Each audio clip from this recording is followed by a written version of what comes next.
Vous avez bien lu Vélo au Toulouse. On a Toulouse, les gars. On l'a fait. Première discussion en dehors des cités d'Île-de-France. Vous savez comment j'ai su que ces discussions allaient être incroyables et qu'elles méritaient 55 minutes de votre temps? Quand j'ai vu une fille qui m'a accueilli chez elle, elle m'a accueilli en suite noire, petit bas noir, en mangeant une pomme. Et j'ai su que ça allait être lourd de fou. Saint-Denis, Gennevilliers, Aulnay-sous-Bois, Pont commun, banlieue, c'est le concrete. Djeneba, Sarah, Aya, Leila, Pont commun, banlieusarde, ce sont nos roses. Piano, peinture, violon, danse classique, poésie. Pont commun, art. On mélange tout ça et on a les artistes. Artistes, comme dirait un poète, sont les roses in the concrete. Des banlieusardes qui ne sont pas censées faire leur art.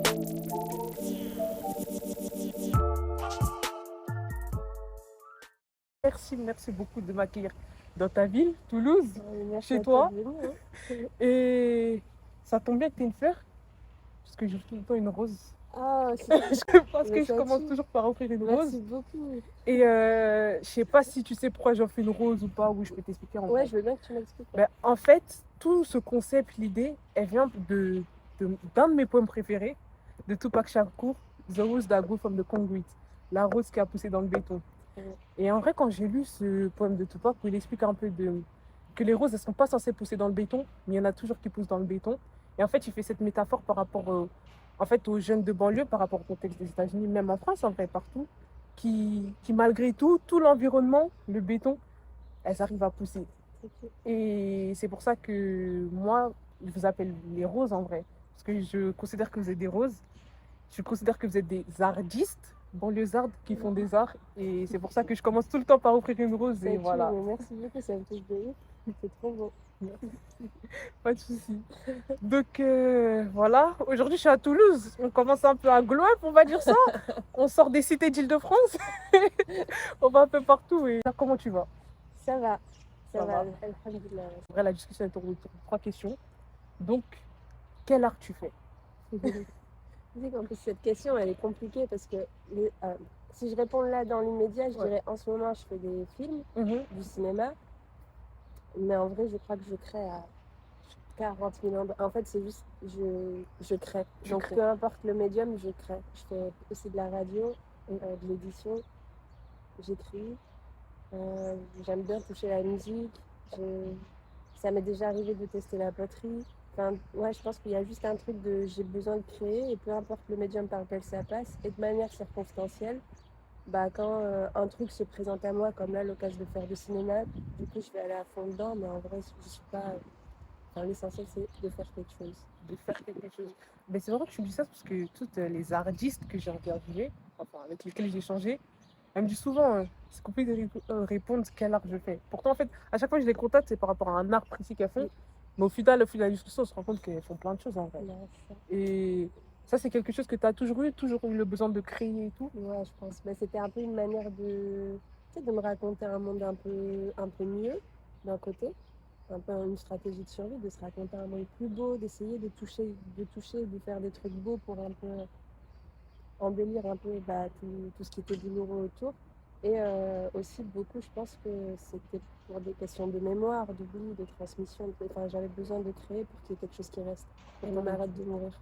Tu avais besoin de créer pour embellir ce qu'il y avait autour de toi. Toi, tu as grandi dans un contexte moche pour embellir quelque chose ou il était déjà beau et tu veux le rendre plus beau? Non, j'ai grandi dans un contexte pas très très joli, je pense. En vrai, quand je me raconte, du coup, moi je suis née à Toulouse en 90.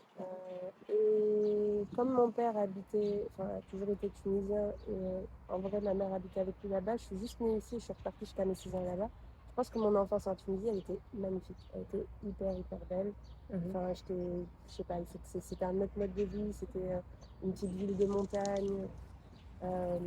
Mais ma famille paternelle sont photographes, du coup je traînais beaucoup dans la chambre noire pour développer les photos. Il y avait un truc on lisait beaucoup, on se racontait beaucoup d'histoires, on était toujours tous et tout ensemble, on priait tous ensemble, on mangeait tous ensemble, et il y avait un truc très beau quoi, dans cet endroit-là.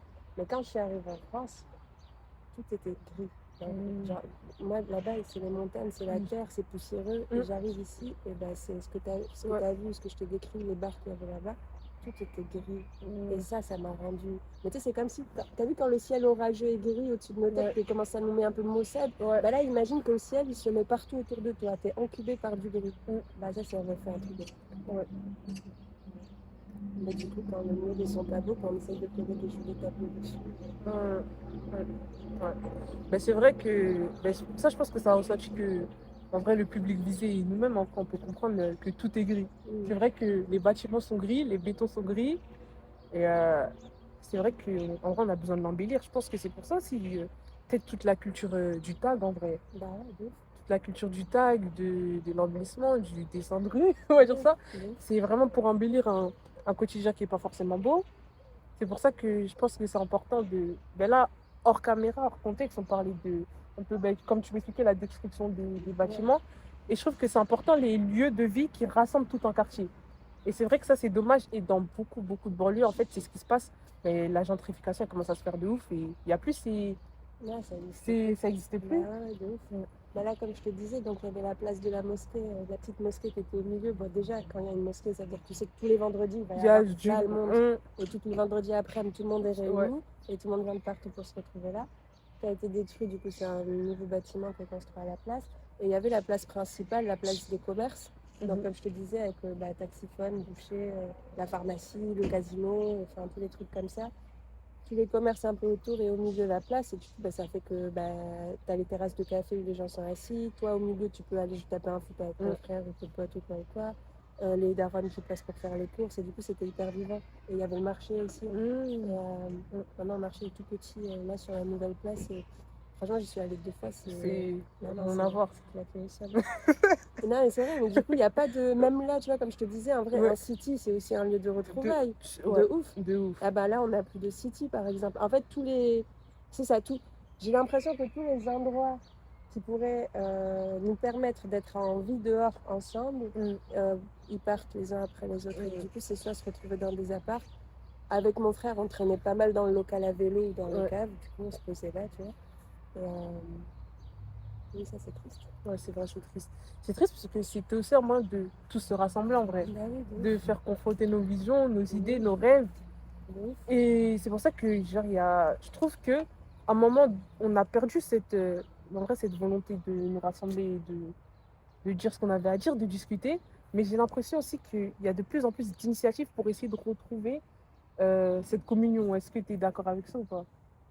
Bah, je sais pas si je dirais qu'il y en a de plus en plus, mais je pense que dans tous les cas, on a passé nos vies et nos existences à résister d'une manière ou d'une autre. Donc, c'est pas parce que la gentrification est venue casser les lieux de réunion collective à l'extérieur, etc., que les gens n'ont pas résisté d'une manière ou d'une autre. Je sais pas, ça peut être, tu vois, dans un autre quartier, celui dans lequel j'ai filmé Les Splendides.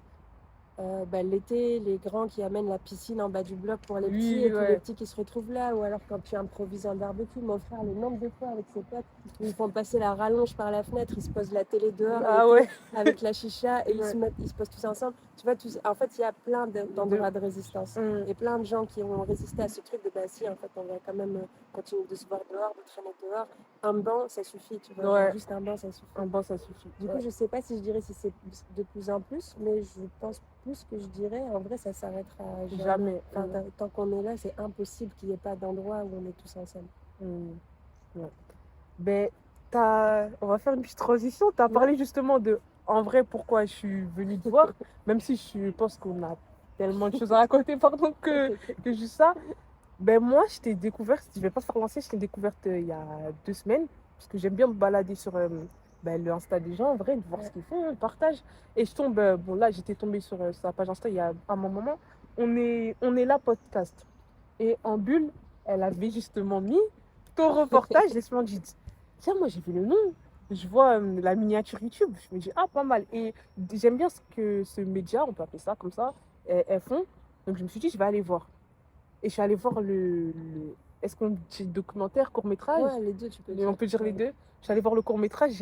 Je me rappelle, j'étais dans le RERB. Je sortais de l'université, j'ai regardé le court-métrage. C'est pas pour faire genre parce qu'elle est là, mais j'ai pété ma tête. Genre, j'ai dit, ouais. En vrai, il y a des gens qui veulent raconter notre histoire. Il y a des gens qui racontent notre histoire. Et pas des gens qui racontent notre histoire qui n'ont pas vécu, mais qui ont vécu la chose. et qui sont concernés. Et je me suis sentie concernée. Et j'étais obligée d'envoyer un message. Et j'ai envoyé un message. Et aujourd'hui, on se retrouve là. Donc déjà, pourquoi elle est splendide? Ouais, déjà, c'est trop beau ce que tu dis. En vrai, tu sais, je réponds à ta Ouais, question vas-y, après, vas-y. mais tu sais, il y a ce truc de on fait des films ou on crée ou quoi, et puis ça part, et puis ça voyage, et ça Ouais. nous appartient plus. Et moi, je sais qu'il y a des gens qui l'ont regardé, mais je sais jamais qu'est-ce qu'ont ressenti les gens. Et du coup, à chaque fois qu'on me dit ce que ça a fait, par exemple, maintenant, dans ma tête, c'est elle a regardé ce film dans le RERB. C'est ouf, c'est trop bien. Bref, j'adore avoir les histoires de comment ce film a voyagé, et ça me touche de ouf. Pourquoi les Splendides? J'avais fait un premier film qui s'appelait Les Crapules, qui était tourné dans le même quartier, et qui, en gros, c'était. Oui, sur comment le cinéma regarde les jeunes de quartier. Et j'avais l'obsession de me dire, en fait, je suis un peu maniaque. Du coup, je me disais, bon, si j'ai écrit Les Crapules, il faut que j'ai un autre truc en les. Et je sais plus comment j'en suis venue à Splendide, mais je trouvais que, je sais pas, il y a un truc qui est sorti d'un coup. Peut-être c'est une pote à moi qui a dû dire, ah, c'est Splendide, ou je sais pas quoi, et j'ai attrapé le mot. Franchement, je sais plus du tout comment c'est venu, mais quand il est sorti, j'ai dit, ah ouais, c'est ça qu'il faut. C'est ça qu'il faut. En plus, tu sais, je trouve qu'il a un côté pas très. Enfin, il fait pas mot français, il fait pas mot que français, il fait un peu anglais, il fait un peu je sais pas quoi. Et non, je sais pas, ouais, il a sauté dans mes yeux et j'ai dit, ah, ben c'est les Splendides. Ok. Mais je pense que en vrai, aussi, c'était par hasard parce que je trouve que les Splendides, c'est bien trouvé. Surtout que, je vais pas raconter le court-métrage, on pourra en parler un peu, mais c'est fait exprès pour que vous ayez regardé. Donc, allez regarder. C'est fait exprès. Donc, allez regarder.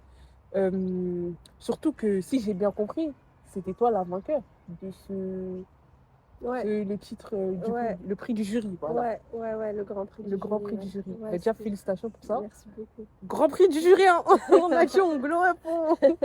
Grand Prix du jury. Et comment on se sent quand on est Grand Prix du jury? Franchement, hyper mal. Je m'attendais pas à ça. Non. Au début, j'ai pas du tout compris ce qui arrivait. Tu sais, en fait, quand ils m'ont appelé à Arte pour me dire donc vous faites partie des 15 courts-métrages gagnants, j'ai fait ah ben trop bien, merci beaucoup. Et j'allais raccrocher et il me dit non, mais attendez, il y a encore un autre truc. Et le jury a tellement aimé votre film qu'il a décidé de lui attribuer le Grand Prix. Et ma première réaction, ça a été de dire vous êtes sûr? En fait, j'ai pas réalisé, j'ai pas capté, ça a été hyper dur et puis tout est allé super vite et puis je comprenais pas qu'est-ce qui était en train de se passer. Plus dans ma vie du quotidien, et dans mon travail, c'était vraiment dur, douloureux c'était pas un endroit où j'étais bien quoi. Et du coup, j'ai pas trop réussi à comprendre tout ce qui se passait. J'ai mis très longtemps à me réjouir de ce qui était en train d'arriver. Genre vraiment très longtemps. Des mois et tellement que je pense que c'était. Alors attends, le Grand Prix, c'était quand qu'on me l'a annoncé? En février 2021, je crois. Non, j'ai tourné en février 2021. Le Grand Prix, ça devait être peut-être vers octobre-novembre qu'on me l'a annoncé. C'est récent. C'est très récent. Ouais, c'est hyper récent. Et ce qui m'a enfin permis de me dire ah mais vas-y, tu peux être contente de toi, t'as pas arnaqué, parce que moi j'avais peur d'avoir arnaqué tout le monde, d'être un imposteur, enfin bref, j'étais ce syndrome. Ah, exactement, le fameux. Ouais. Et c'est un jour, c'était en avril de l'année dernière. Non, mars-avril, je sais plus. Ah oui, ça va peut-être faire un an.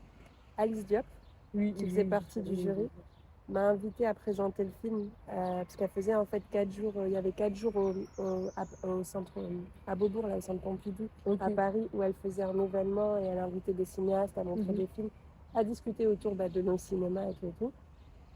Et le jour où Alice Diop est venue me voir après la projection, en me prenant dans ses bras, en me disant c'est vraiment bien ce que tu as fait, là j'ai dit ah ouais, en fait je peux être contente. Là, et c'est là que tu t'es dit et là à partir de ce jour-là, ça fait un truc de en fait c'est pas rien. C'est pas rien du tout. C'est pas rien du tout. Mais ouais, franchement, elle m'a grave aidée dans ce truc. Et en vrai, en plus, je lui ai dit à Alice que j'aurais jamais candidaté et j'aurais jamais envoyé un film à ce concours.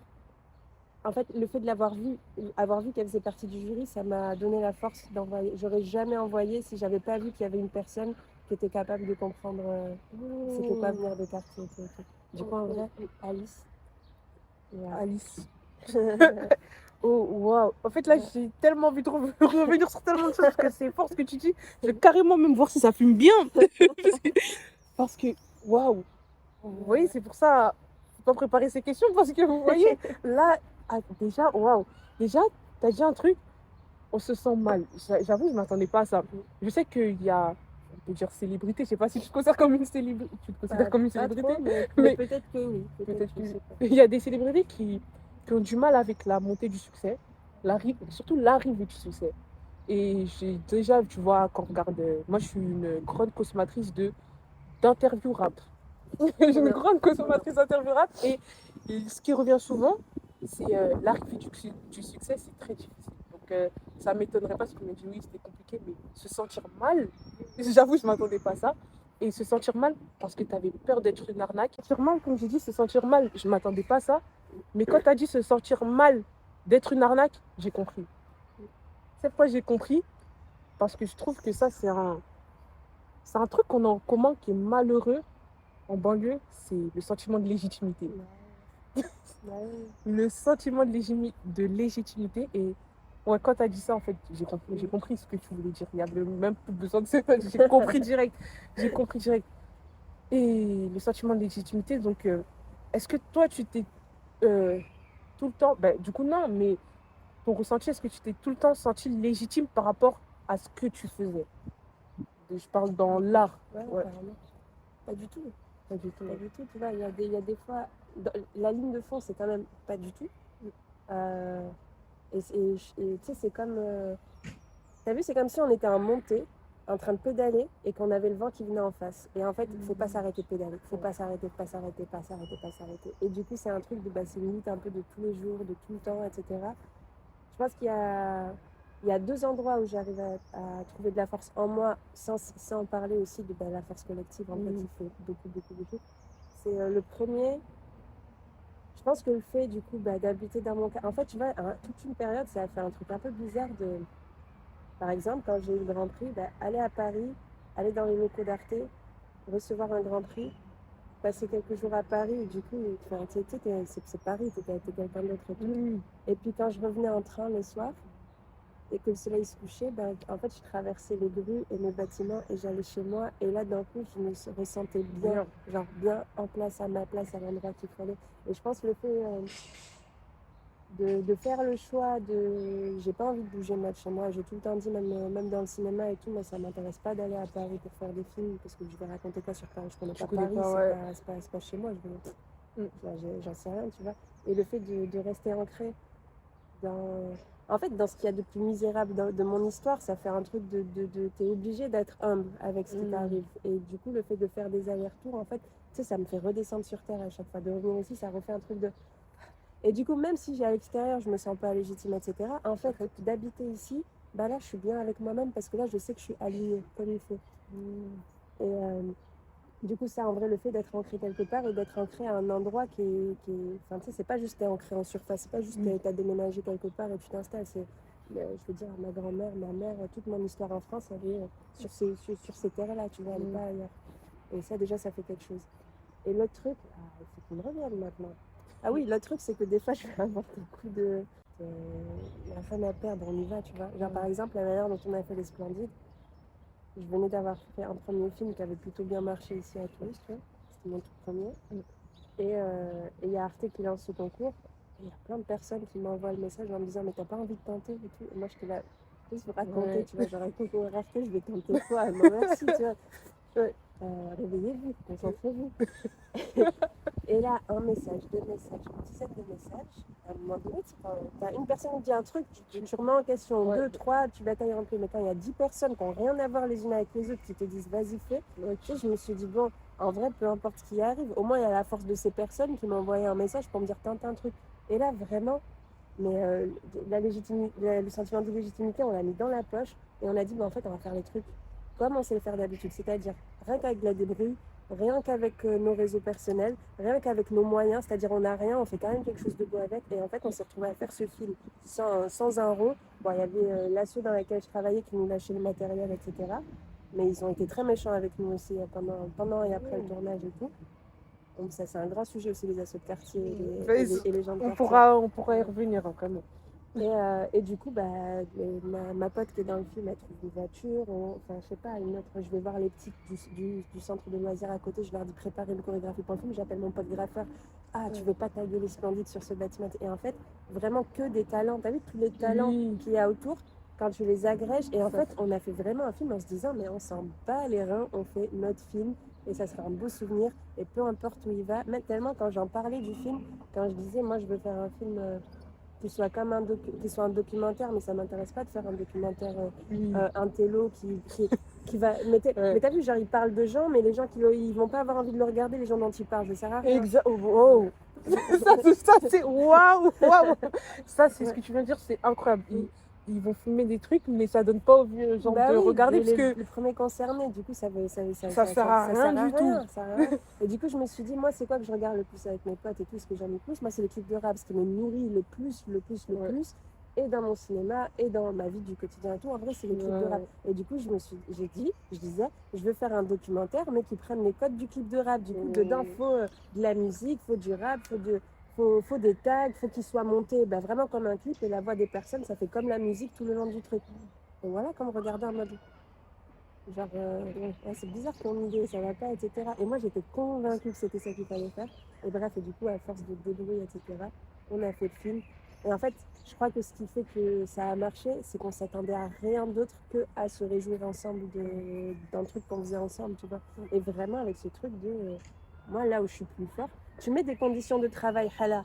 Ça m'est arrivé là quand j'ai commencé à faire des repérages pour mon nouveau documentaire. Tu mets des conditions de travail halal, mais des conditions de travail normales, genre t'es défrayé, t'as à manger, t'as tes déplacements pris en charge, t'es payé pour... Ça me fait paniquer d'avoir des conditions. Mais tu sais, parce qu'en fait, moi là où je me sens à l'aise de la création, c'est quand en fait j'ai rien et je me bagarre et j'y vais. Et là, je sais que je fais un truc bien. Mais dès que tu me mets des conditions de travail, alors que c'est trop bien, tu vois, je suis grave privilégiée de pouvoir faire ça. Mais je sais pas, j'ai pas appris à faire mes devoirs sur un bureau devant une fenêtre. J'ai fait mes devoirs comme tout le monde sur un matelas ou dehors ou par terre, à me bagarrer avec mes frères et sœurs. En fait, tu vois ce que je veux dire? Je vois très bien. Je vois. Mais c'est bien. En vrai, mais ça tombe bien que tu aies parlé des conditions dans lesquelles ça a été tourné, en vrai. Ouais. Parce que c'est ça que je voulais te dire. Ce que j'ai ressenti en regardant le court-métrage, le documentaire Les Splendides, c'est que j'ai trouvé, c'est même ce que je t'avais envoyé en message pour la prise de contact, j'ai trouvé que c'était en fait sincère. Et c'est un truc que j'ai beaucoup ressenti. C'était sincère, brut, et ça va à l'essentiel. Il n'y a pas eu d'artifice pour embellir la chose ou justement pour rendre le truc trop intello. Et justement, nous, les principales concernants, on ne va pas le regarder parce que vas-y, ça nous prend la tête ou on ne comprend pas ce qu'ils disent, tu vois. Et en fait, j'ai trouvé que c'est comme si, je le dis pas en tant qu'insulte, hein, mais c'est comme si, en fait, c'est quelqu'un qui vit dans le quartier, qui a vécu, qui est quelqu'un de quartier, pour l'occurrence une fille de quartier, qui est partie prendre son téléphone et qui a filmé ses copines. C'était ça la démarche. C'était ça la démarche. De ouf, parce que c'était mes potes et que tous les gens qui faisaient partie de l'équipe technique et tout, c'était que des personnes avec qui j'étais hyper proche. La personne qui tenait la caméra, c'est quelqu'un avec qui on se connaît depuis 12-13 ans, on s'aime énormément et je savais que c'était cette personne-là que je voulais, parce que je savais que cette personne, elle allait être juste à comment filmer et comment regarder les gens que j'aime. Et que moi, mon idée, c'était en fait, ces personnes-là, je trouve que ouf d'elles. Et j'aurais pu faire ça avec mon téléphone, c'est vrai, mais je me suis dit, vas-y, en fait, on va se rendre encore Jusqu'au plus beau, bout, jusqu'au bout, on va pousser le truc. Et chaque personne qui apparaît dans ce court-métrage, en vrai, je les aime de ouf. Et je pense que c'est ça qui a fait le film. En fait, c'est ressenti. C'est beaucoup ressenti. Je voulais te demander, tu les as trouvées où, ces trois filles? Parce que j'ai l'impression qu'elles étaient très à l'aise. Et c'est un truc aussi, je voulais rebondir, je sais pas si tu as le même ressenti ou pas. C'est vrai que des fois, on veut grave faire des choses. Là, on parlait d'archivage et tout, hors caméra, d'archives. On veut grave faire des archives et tout. Mais le problème, je sais pas comment tourner ça, mais le problème, c'est que des fois, je m'inclus dedans. On ne donne pas d'une autre pour créer ces archives. Parce on veut pas accepter, on veut pas montrer notre visage, on veut pas qu'on nous filme, blablabla. Et comment ils ont accepté en fait? Ok, c'est une très chouette question, puis ça me permet de m'en souvenir, donc c'est bien. Je les ai rencontrés moi, quand je travaillais du coup dans le quartier de la Rennerie, qui est un quartier plus au sud de Toulouse. Et en fait, elles sont très vite, on est très vite devenus potes. À la fois, je travaillais dans l'asso dans laquelle elle traînait, mais à la fois, on avait des potes en commun et en fait, on a lié une histoire amicale hyper forte. Et vraiment avec des trucs qui m'ont bouleversée, moi, des endroits qui m'ont grave réparée aussi, parce que c'était la même période où j'avais pris la décision de revenir vivre chez ma mère en quartier, où un peu j'avais acté ce truc de vas-y, ça fait plus de 10 ans que tu passes ton temps à essayer d'habiter en centre-ville ou ailleurs, etc. Et en fait, t'es jamais chez toi nulle part. Et je passais mon temps à déménager et à chercher où est-ce que ça serait chez moi et à jamais être bien, tu sais, à jamais me sentir entier, à jamais. Tu sais, tout le temps, j'étais sur le départ, ou alors, même quand j'habitais dans des endroits, ben, j'étais tout le temps dehors, enfin, tu sais, j'arrivais pas, c'était pas chez moi.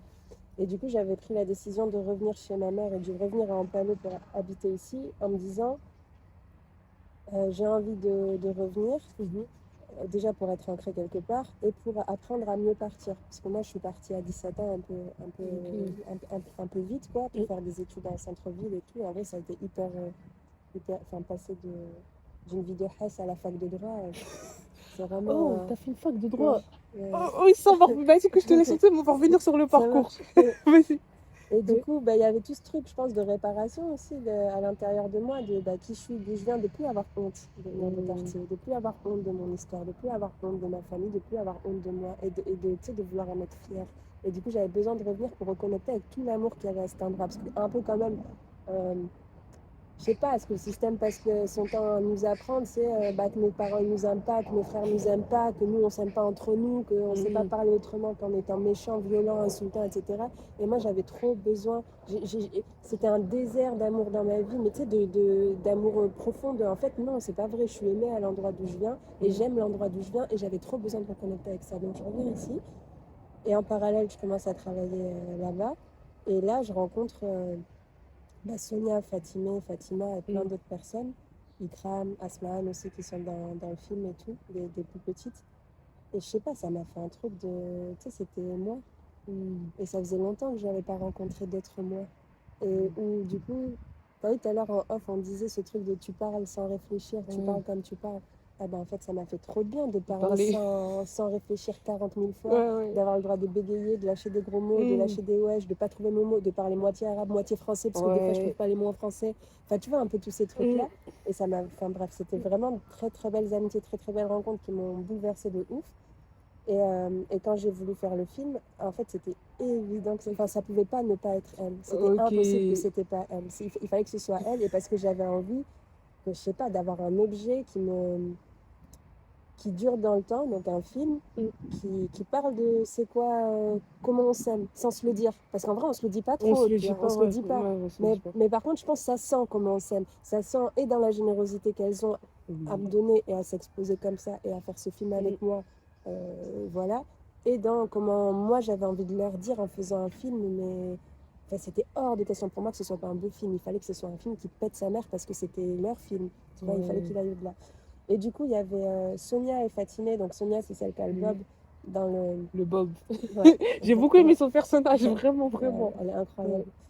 Et Sonia, du coup, qui était vraiment quelqu'un de très très proche, et Fatimé, et les deux avaient déjà joué dans mon précédent film. Ah, ok. Et du coup, il y avait un truc un peu où il y avait déjà de la confiance qui était installée en termes de jeu, etc. Et Fatima, du coup, celle qui porte le voile dans le court-métrage, c'est quelqu'un que je trouve formidable. Et pour moi, je pouvais pas faire un film où elle n'était pas. Fatima avait jamais joué dans des films. Elle traînait souvent autour de l'assaut, autour de nous, etc. Mais elle voulait pas apparaître en film, etc. Et du coup, moi, je lui avais dit, Fatima, en vrai, moi, je peux pas faire un film si toi, t'es pas dedans. Enfin, je veux dire, s'il y a Sonia, Fatima, il faut qu'il y ait Fatima. Enfin, c'est un truc, ça va raconter un truc trop beau. Et elle était pas sûre. Elle savait pas trop. Je lui ai dit, écoute, on va faire un truc. C'est qu'on on fait le film petit à petit. À n'importe quel moment, si tu as envie de sortir du film, de plus apparaître dedans, jusqu'au montage, tu as le droit de me dire, en fait, au final, je change d'avis. Genre, là, tu me dis pas un oui définitif, on dit un oui on tente un truc, mais même si on arrive au dernier jour de montage, où je suis censée vraiment boucler le film, mais tu me dis, en fait, je vais pas apparaître dedans, eh ben, j'aurais débrouillé une manière pour que tu n'apparaisses pas dedans. Et du coup, ça fait qu'en fait, j'ai fait, dans ma tête, j'ai réalisé 2 films en même temps, tu vois, ok, un ok. où il y avait que Sonia et Fatimé et un Mhm. où il y avait L3. Et du coup, il y avait un peu cette attention tout du long à Fatima qui a grave donné et tout, et avec ce truc de tout le temps, ouais, tout le temps lui dire de ce truc de si à n'importe quel moment tu veux plus être dedans, ben ça peut exister un autre film sans toi qui es dedans. Et ça a été la première personne à qui j'ai montré Ah la oui, première oui. version de montage. Et au final, Bah elle a oui, du aimé. coup, Et du coup, au final, elle est restée dans le dans le film. film. Et voilà, mais j'étais prêt à ce que ça soit pas le cas. Tu vois, c'était pas acquis. Et de toute manière, bah, c'est normal. Enfin, Oui, bah oui. on fait avec le rythme des gens, Mm. comment ils ont envie de faire, etc., etc. Et au final, elle a voulu rester dans le film. Et je trouve que le film, il pète avec L3. Ouais, Ces trois personnes qui ont grandi à la Reinerie, enfin, tu sais, vraiment les grandes sœurs du quartier. ça se ressent beaucoup. Et Ça elles se sont ressent ouf. beaucoup. Elles sont Ouais. ouf, chacune à la Reinerie. Ouais. Mais vraiment, merci. Merci en fait de. Moi, je trouve ça grave sincère et beau les gens qui se livrent comme ça, tu vois. Ouais. Genre, merci de t'être livré sur tout, sur l'histoire, en fait, le background, si on peut dire ça Ouais, comme ça. ouais. Parce que il y a des choses, des fois, on regarde, ça peut être acquis et tout ça, mais je pense que c'est important de connaître les histoires derrière. Parce que l'importance des histoires, en vrai, c'est ça qui fait le tout. Et je pense que c'était vraiment les bonnes personnes. Parce que c'est ressenti, et comme tu as dit, on ressent que c'est les grandes sœurs du quartier. Oui. Et, et je voulais te demander aussi si c'était intentionnel ou pas de faire parler des grandes sœurs au lieu des grands frères. Tout à fait, bien sûr. Bien sûr, bah déjà, le concours, c'était un truc pour mettre en avant les réalisatrices et c'était le thème, je crois que c'était besoin de personne, un truc comme ça. Bref, c'était un peu quand même un angle féministe, un parti pris Ok. féministe pris. Et après, pour faire parler des grandes sœurs, mais parce qu'en fait, c'est ce qui me concerne. Je ne vais pas faire parler des grands frères. Si je fais parler des grands frères, ben, je vais demander à mon frère, fais parler et je me positionne différemment et je fais un Oui. film différent et je ferai un film. Si je parle de grands frères, un film vu du point de vue d'une sœur, tu vois, c'est pas le même regard, c'est pas la même chose. Bah oui, mais parce que là, c'est ce qui me concernait directement, c'était en miroir direct. Et que c'était des personnes et des personnages qui sont à peine plus jeunes que moi, mais que du coup, il y avait un truc aussi de. Je sais pas, moi je pense dans la démarche de ce film, il y avait un truc d'aussi me soulager, tu sais, un peu ce qu'on disait en off tout le temps, de me dire, ah voilà, elles sont là, celles qui arrivent après. Et ça, moi, c'est un truc qui me fait beaucoup de paix dans le cœur. De savoir que De regarder des plus jeunes que moi et me dire, ah ok, en fait, elles sont là. grave important. Là, Et merci de l'avoir fait en vrai. là, merci. Merci à nous, merci de tout ce que tu fais, merci de tous les trucs qu'on fait, chacune de notre côté. Et en plus, la figure de la grande sœur en quartier, ben, comme tu dis, il y a très peu de choses qui existent dedans. C'est l'histoire de plein de meufs de quartier. On est à la fois. En vrai, on est grande sœur, mais quand on a additionné, on est à la fois l'homme, la femme, on est la mère, on est la sœur, on est le frère, on est tout en même temps. Et c'est des histoires hyper particulières, y compris quand on parle féminisme, etc. C'est des endroits en fait qui sont pas pensés parce qu'on n'est pas juste dans une case. On fait le lien entre toutes les cases. Et en vrai, c'est une histoire à part, c'est une histoire en soi d'être grande sœur. C'est une histoire. Tu vois, déjà, moi, je pense qu'un des films que je rêverais de faire, ça serait par exemple sur une figure comme Assa Traoré. Ça serait un film sur, en fait, ouais, où tu vois, où on y avait déjà réfléchi avec mon frère qui a fait de la prison et on s'était dit, un jour, je lui avais dit, ce serait cool qu'on fasse un truc autour de cette question-là, si tu as envie de raconter, etc. Et en vrai, d'avoir aussi le point de vue des sœurs sur c'est quoi aller au parlu, c'est quoi. En fait, c'est quoi aussi regarder tes petits frères devenir des grands et enfin. Ouais, c'est une histoire à part et qui n'est pas assez racontée. Et en vrai, on porte les trois quarts du monde et du quartier sur les épaules. Je te souhaite de faire tout ce que tu as en tête et le film sur ça en vrai. Parce que c'est grave important. C'est grave important. Et que toi, tu rencontres encore plein d'artistes jusqu'à qu'on ait des archives infinies. Et que les petites qui vont arriver, elles vont avoir là les modèles. Ah, et ça serait trop bien. Ce serait très bien, merci. Bah en vrai, là, on s'est un peu... On s'est pas égaré, parce qu'en vrai, c'est comme ça les discussions en vrai. Hein. On parle du coq à l'âne. Mais de base, je suis venue parce que je suis venue discuter avec une réalisatrice. Ouais. Et dans les réponses que tu as données auparavant, j'ai entendu études de droit. Déjà, avant de parler de ton parcours genre scolaire et tout, c'est quoi être réalisatrice?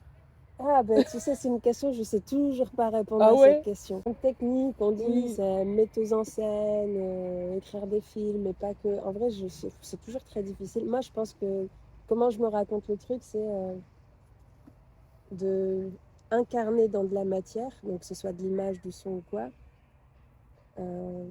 quelque chose qui est dans la tête. Tu vois, en fait, comme un sculpteur il ferait avec de la pierre et de l'argile ou quoi, moi je fais la même chose mais avec du son et de l'image. Un truc un peu comme ça. Ok. Et voilà, je crois. En vrai, c'est tout. Je sais pas le définir. Ouais, le définir.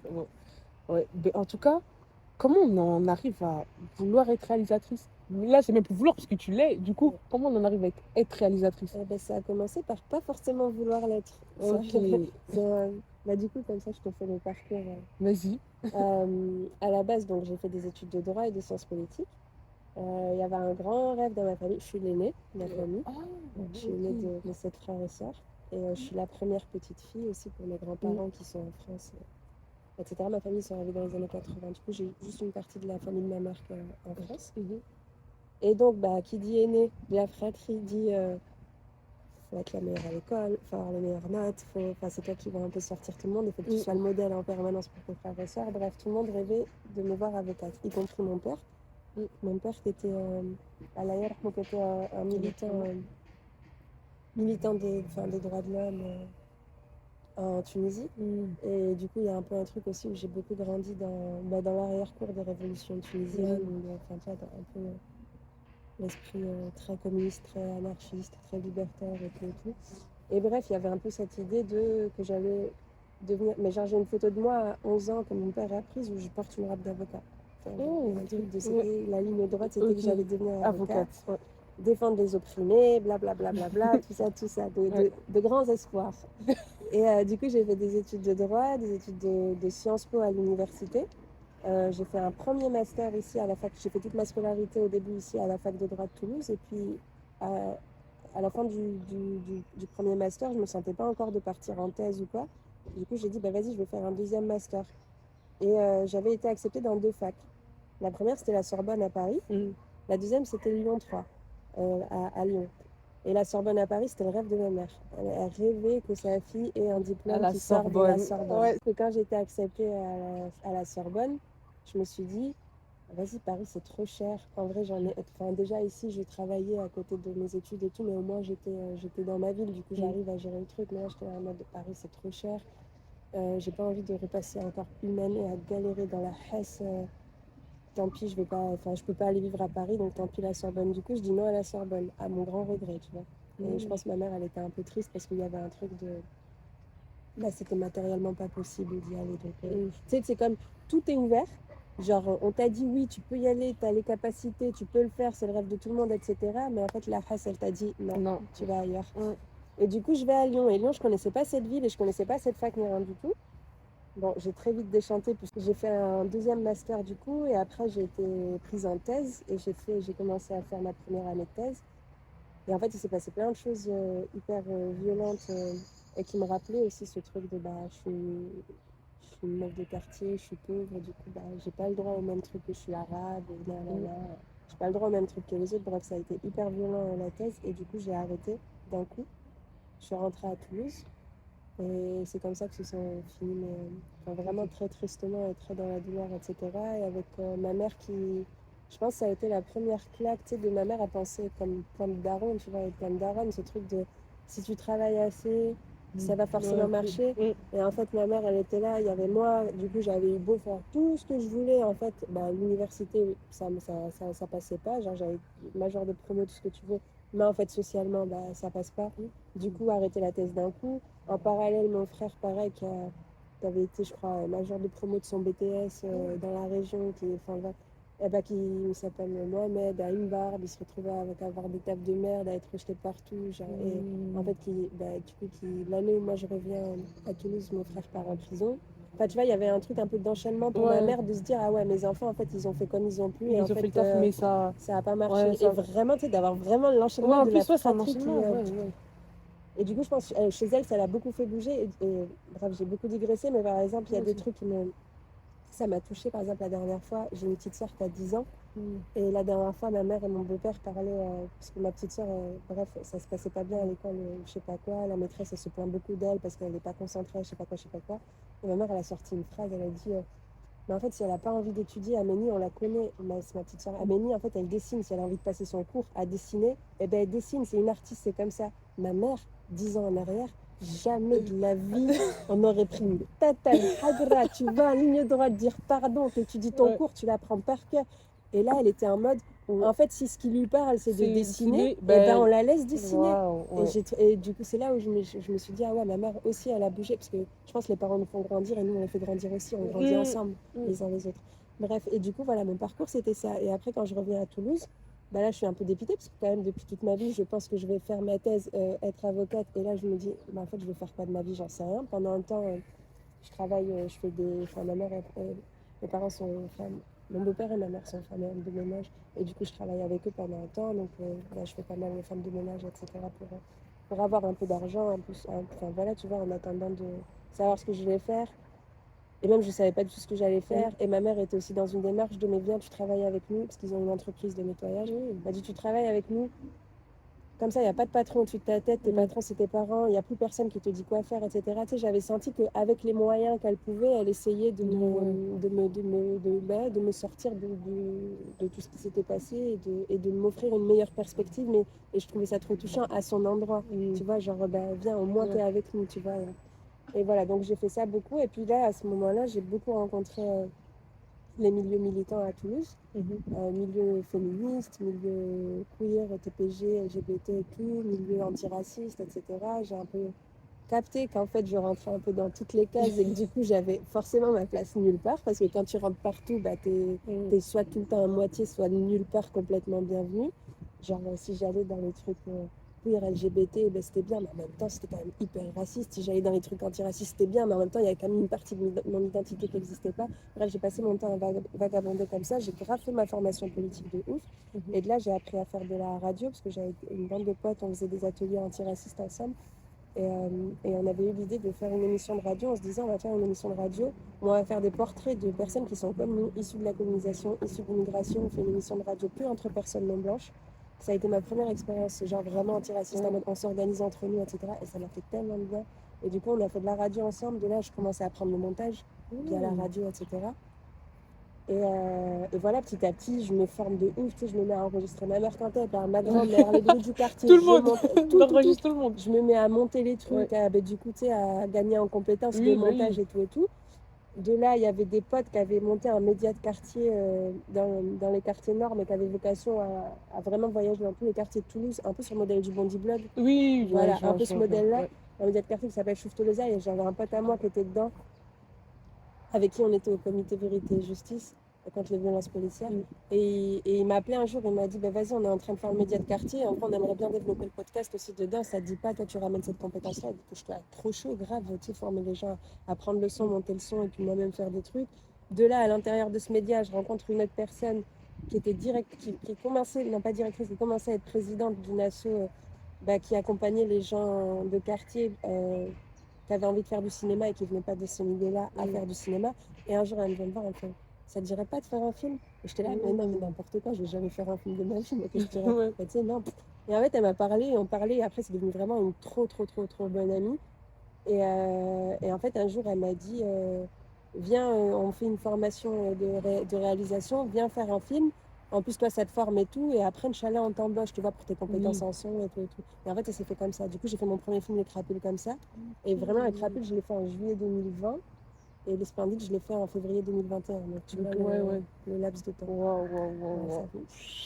Belle histoire. Hein. Vraiment belle histoire. Genre, c'est super belle histoire parce que, en fait, ton histoire, je sais pas, mais c'est un mélange entre, j'ai envie de dire, la débrouille, la détermination, les bonnes rencontres. Et en fait, on n'a qu'une vie. On n'a qu'une vie.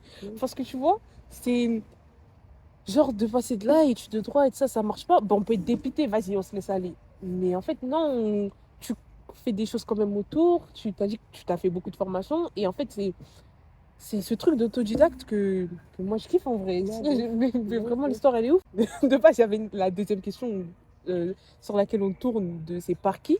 Genre, qui t'inspire à faire l'art que tu fais? Mais en fait, toi, dans ton cas, en fait, c'était personne. Parce que, enfin.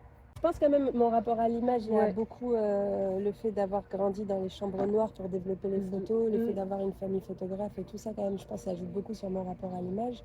Et après, je pense que ça rejoint, tu sais, la toute première question que tu m'as posée au tout début de l'interview, de En fait, moi, juste, je crée. En fait, juste je crée. Et du coup, bah, quand l'occasion se présente de faire des films, et bah, du coup, ça passera par les films. Et quand l'occasion se présentera de faire autre chose, et bah, ça passera par autre chose. Et je m'en fous. Tu vois, et je pense que c'est aussi ce qui me sauve un peu la peau à des endroits, c'est que je tiens pas absolument aux choses. Genre, le cinéma, si demain s'arrête, je m'en fous. Et vraiment, littéralement, c'est pas grave parce que ça m'enlèvera pas. Ça ne m'enlèvera pas l'essentiel. L'essentiel, j'arriverai à les placer dans autre chose et à faire autre chose, etc. L'essentiel, c'est juste de laisser une trace et de juste dire en fait, si à cet endroit aussi, il y a eu de l'amour. Genre vraiment profondément, à cet endroit aussi, on s'est aimé et on a existé. Et pour la petite anecdote, parce que tu parles d'école de cinéma et moi je parlais de la Sorbonne, donc je peux pas aller à la Sorbonne parce que Hess et tout ça, tout ça, tout ça. Et il y a quelques années, bah, je crois il y a 2-3 ans, j'ai rencontré une personne qui est architecte et qui est directeur de rédaction, je ne sais plus comment on dit, bref, qui fait une revue qui s'appelle The Funambulist sur l'espace notamment. Et bref, il m'avait proposé d'écrire un article sur le sujet de ma thèse que j'ai jamais fait, qui était sur le temps et la politique. Et il m'avait proposé d'écrire un article dans sa revue, ce que j'ai fait.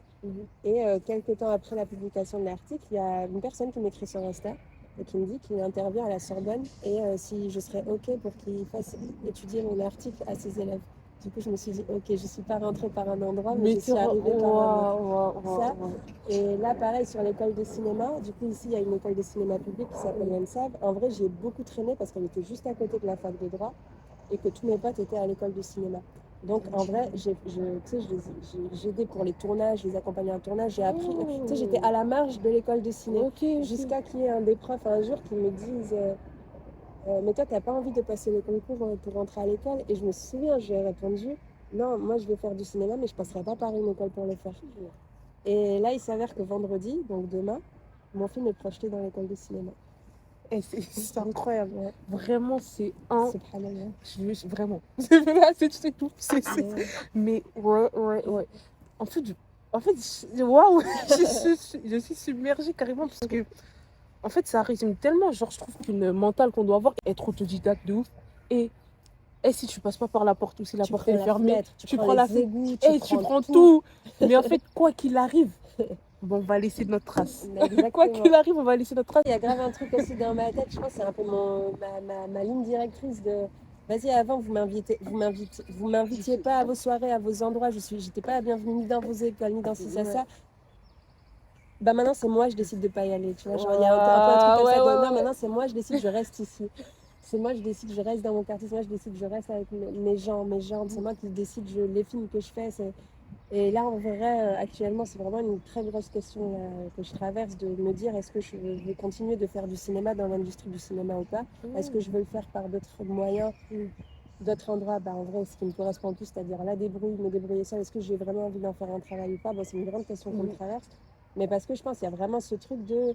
En fait, c'est pas parce que j'étais pas bienvenue avant que maintenant, tout d'un coup, quand je suis invitée, je vais venir. Ah, bah oui, c'est pas ça qui va se passe pas passer. comme ça en vrai. Et parce que mon endroit de création, il est pas dans un endroit confortable. Il n'est pas un endroit où c'est attendu. Il est justement dans. Vas-y, tout est fermé. Comment je fais passer pour passer par la lucarne? Voilà. Comment je fais passer vers la lucarne baissée? On partait sur la fin. Donc pourquoi cette fin avec la batte dans le couloir et cette fin où à la fin on bat enfin dans la partie crédit en fait, on cite les acteurs actrices, pourquoi il y a leur drapeau en bas de leur nom? Alors sur l'image de la batte à la fin, donc pendant qu'il y a cette batte, il y a un discours avec ma voix que j'avais écrit pour une manif, une marche de nuit contre les violences sexistes. C'était celle du 25 novembre 2018. Et en amont de ça, l'été 2018, c'était la première fois que je retournais longtemps en Tunisie. Après la mort de mon père, j'ai eu beaucoup de mal à y retourner beaucoup.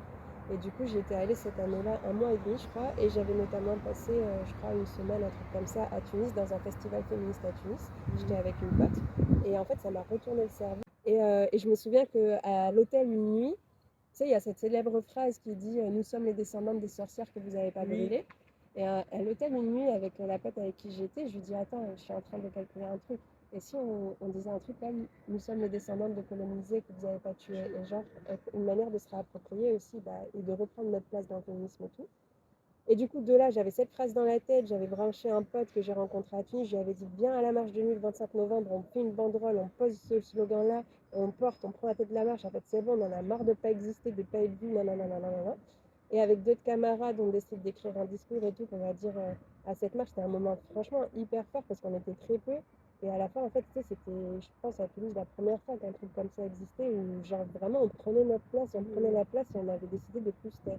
Et du coup, j'avais fait ce discours-là, j'avais froid, je me souviens, je tremblais, il y avait plein de personnes et tout, tu sais, c'était prendre la parole en public, tu vois, un peu tous ces trucs comme ça, en pleine nuit et tout. Et en vrai, c'était, tu sais, j'ai lâché, je crois, toute l'amertume, toute la colère, toute la rage et tout l'amour que j'avais, je l'ai lâché à ce moment-là. Et par chance, il y a une autre camarade avec qui je fais de la radio qui avait son micro ce jour-là et du coup, qui a pu enregistrer. Et du coup, ça a fait que ce morceau d'histoire, même si c'est une petite histoire locale ici, bah, en fait, elle peut continuer d'exister, de se transmettre. Et quand je faisais le film, quand je finissais le montage, je savais que je voulais une image de batte à la fin. Déjà pour le bruit que ça fait. C'est cette espèce de bruit strident, tu sais, d'une patte qu'on traîne comme si, comme si le danger il était imminent, comme si tout le temps on était sur un fil tendu et à jamais pouvoir être reposé parce qu'il y a tout le temps quelque chose qui est en train de nous tendre, de nous tirailler, qu'on est toujours prêt à partir, qu'on est toujours prêt à frapper, qu'on est toujours prêt à se cacher, qu'on est toujours prêt, tu vois, on est toujours sur le départ de quelque chose, on n'est jamais arrivé nulle part. Et qu'il y avait ce truc je trouvais que la batte le racontait bien, et avec un truc aussi de se réapproprier cet objet en mode, en fait, nous aussi, on est prêts pour aller à la bagarre. Et peut-être, et t'as vu ce bruit lancinant que nous, on nous renvoie tout le temps de faut que vous soyez toujours prêts à partir. Genre, toujours prêt à être viré de votre appart si vous n'avez pas payé le loyer. Toujours prêt à être viré de la France si l'extrême droite elle passe ou si les papiers sont pas faits, je sais pas quoi, je sais pas quoi. Toujours prêt à plus être avec votre famille s'il y a une perte de garde à un moment donné parce qu'on estime que votre mère, c'est une mauvaise maman ou je sais pas quoi. Toujours prêt à ce que quelqu'un d'autre dise quelque chose. Et du coup, j'avais envie de renverser ça. Genre, nous aussi, maintenant, dorénavant, on sera genre toujours prête à réagir. Et du coup, le coup, il peut venir de n'importe où, n'importe quand. En fait, on est prête aussi. Enfin voilà. Et du coup, je trouvais que la batte, elle racontait hyper ça. J'avais envie que ce soit une petite qui la traîne parce que ça fait un truc de comme tracer une ligne invisible sur le sol. Tu vois, ça continue. Ça s'arrête pas à moi, ça s'arrête pas aux trois qui sont arrivés. En fait, ça continue. On est plein. Et je voulais qu'il y ait des petites pour ce truc-là. Il y a des mamans, il y a des personnes de mon âge ou plus jeunes. Il y a des petites parce qu'en fait, ça continue. Ça s'arrête pas à nous, ça s'arrête pas à moi. Ça passe par nous, on transmet, et puis c'est un flux comme ça continue, etc. Et voilà, et du coup, il y avait cette image de batte que je trouvais hyper bien. Enfin, je trouvais que ça marchait avec le discours dans le fond. Ça faisait un truc en plus comme le bruit de la batte qui souligne le discours. C'est comme quand tu soulignes à la règle, un truc comme ça. Voilà.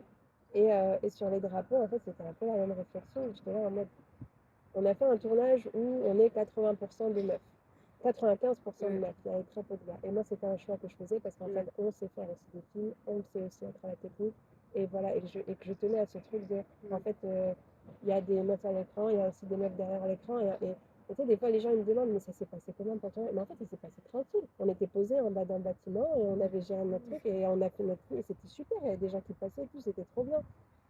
Et de ce même truc de, bah oui, ce sont des meufs principalement qui ont fait ce film. En fait, c'est pas juste des meufs, c'est aussi des meufs qui ont une histoire, un parcours. Et en fait, quand je commençais à regarder les gens qui m'entouraient, qui étaient dans ce tournage, bah c'est vrai on vient tous d'une autre histoire. Et qu'on a en commun ce truc d'être immigré, d'être issu de la colonisation, d'être issu de cette histoire-là. Mais en fait, on a chacun aussi nos histoires, bah, nos drapeaux, nos endroits, etc.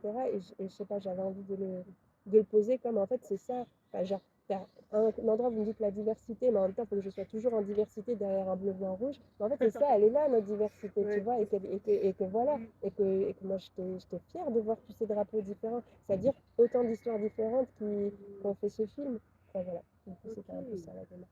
Mais très, très belle explication, en vrai. Et c'est bien, merci d'avoir assouvi ma curiosité personnelle sur ces questions que j'avais, parce que j'ai trouvé que la fin, elle était marquante, en tout cas, elle était marquante de ouf. Et ouais, on va se dire au revoir avant ça. Bah, merci beaucoup. Merci à toi encore une fois. Merci à toi de ouf. Merci en vrai. Et merci à toi de les recueillir parce qu'il faut des gens pour les raconter ces histoires. C'est vrai. Trop bien. Et sur la dernière phrase que je voulais dire en vrai, et tu pourras dire ce que tu veux à la fin, c'est moi, c'est tout ce que je demande à la fin. Est-ce que tu aurais un conseil ou quoi à une rose, comme j'ai expliqué les roses c'était quoi, à une rose qui ose pas ou qui ose pas faire des trucs parce que les trucs qu'elle veut faire en tout cas, on n'attend pas là-bas. tu auras un truc à dire, un message à passer, un mot. Le premier mot qui me vient, c'est sabre, c'est la patience. J'ai la patience. Ok. Ouais, patience. Ben, je pense que très bon mot. Ce qui résume tout en vrai, qui résume beaucoup de choses et que chacun peut prendre l'interpréter à sa manière. En tout cas, merci beaucoup. Merci à toi de Merci de m'avoir accueilli à Toulouse. Merci d'être la première en Palo. Et en vrai, c'est comme ça qu'on s'est quitté, qu'on s'est dit au revoir. En vrai, plutôt à bientôt.